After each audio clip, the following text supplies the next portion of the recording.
Mercury is the smallest planet in our solar system.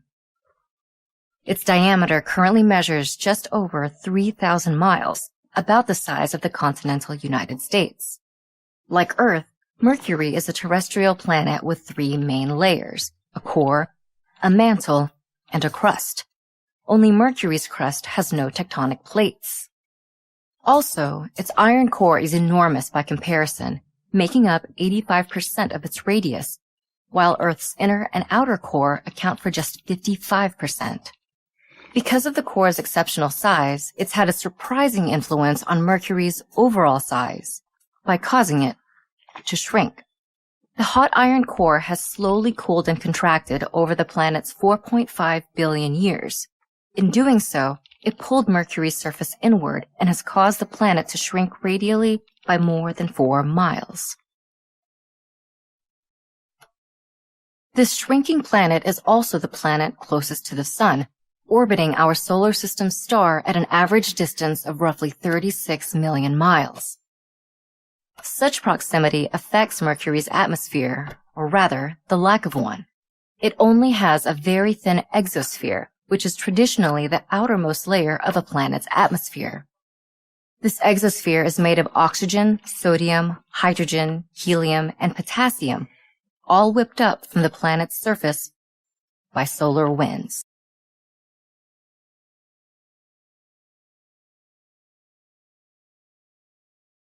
The water we use today has been around for a long, long time. That is because water can recycle itself in the water cycle, which is also called the hydrologic cycle. Let's start this cycle with the evaporation of water from the surface of the ocean. As this moist air is lifted, it cools and water vapor condenses. It may form clouds. In fact, clouds are made up of tiny water droplets and ice crystals that are so small they can float in the air. This moisture in the atmosphere may be transported around the globe until it returns to the surface as precipitation. Precipitation may take the form of rain, snow, sleet, or hail. Now, once this water reaches the ground, one or two processes may occur. Some of the water may evaporate back into the atmosphere, or the water may penetrate the surface and become groundwater. The groundwater may take several different paths. The groundwater may seep in its way into the oceans, river, or streams. Or it may go into an aquifer, which is a body of saturated rock through which water can easily move. Or it may be released back into the atmosphere through transpiration. Transpiration occurs when leaves from trees and other vegetation give off water vapor through pores in their leaves. Some water on the Earth's surface is not absorbed by plants or become groundwater, and it becomes surface runoff. This runoff may empty into lakes, rivers, and streams, and then is carried back to the ocean, where the cycle may begin.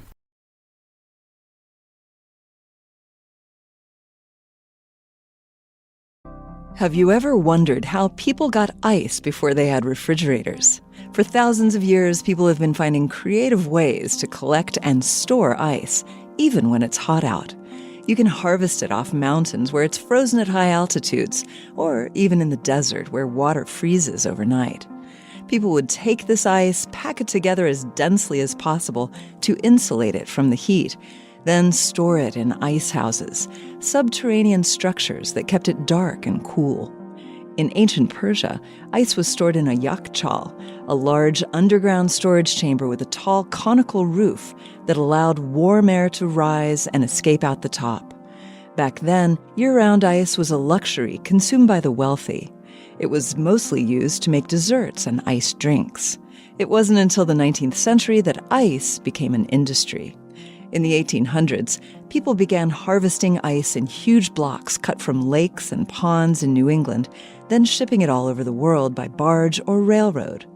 By the 1860s, access to ice transformed the way meat and produce were stored and transported in the United States. Ice entered the American household shortly after ice became an industry. You've probably heard someone call a refrigerator an icebox.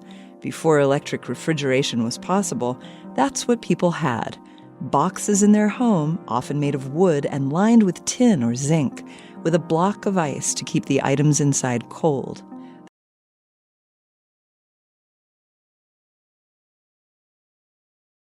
And just as you take care of your body in extreme temperatures, railroads have to watch out for overheating too. Railways lay tracks at something called the neutral temperature, representing the middle temperatures of the local environment. For instance, the neutral temperature is lower in Alaska than in Florida.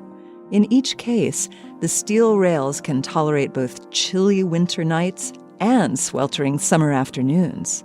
But steel, just like your own body, doesn't like extreme weather. When tracks endure excessive heat, the steel expands. Eventually, the stress of this expansion can cause the tracks to buckle or suddenly bend to the side.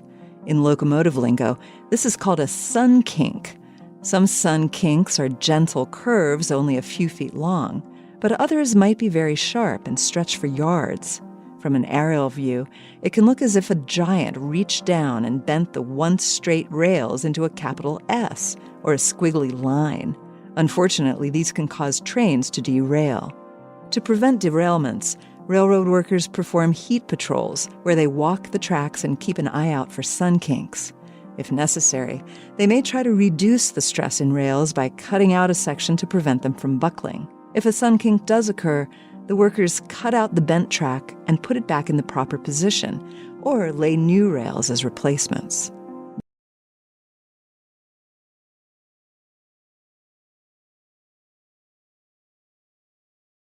In the 1940s, the historically questionable Austrian ethologist named Konrad Lorenz set out to expose the mystery of cuteness. He looked at babies from all over the animal kingdom and came to one conclusion: the Kindchen schema, or baby schema. According to Lorenz, there are a set of features that our brains read as cute. These include a large rounded head, a big forehead, large eyes, chubby cheeks, a rounded body, and soft, elastic skin. Evolutionary biologists working on Lorenz's baby schema thought that these cute traits and our response to seeing cute babies might have an evolutionary purpose.